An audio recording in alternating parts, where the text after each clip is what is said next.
তাহলে দেখো question number 3টা কি আছে দেখো, prove that 1/√2 is a irrational number, মানে প্রমাণ করো যে 1/√2টা কি ইরেশনাল নাম্বার, এটা প্রমাণ করো।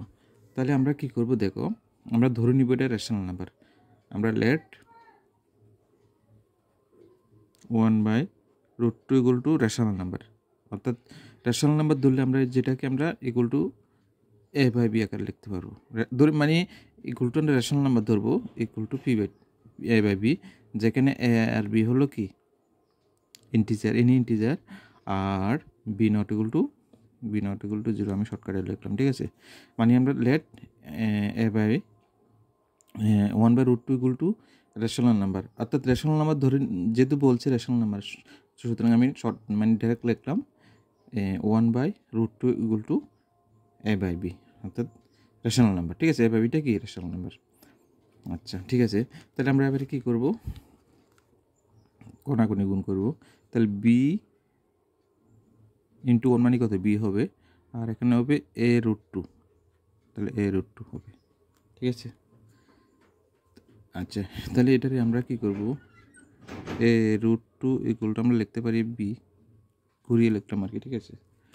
অর্থাৎ √2 ইকুয়াল টু কত হলো, b/a।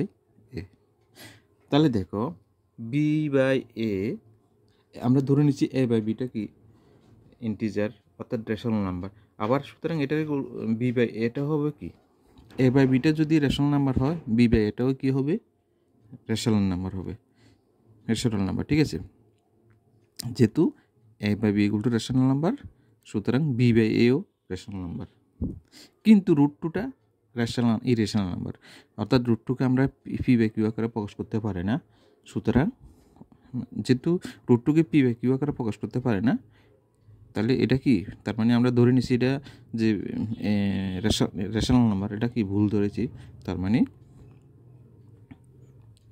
1/√2 ইজ ইরেশনাল নাম্বার, প্রমাণিত।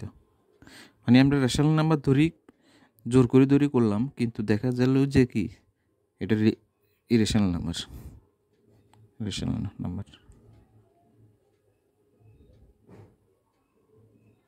প্রমাণিত।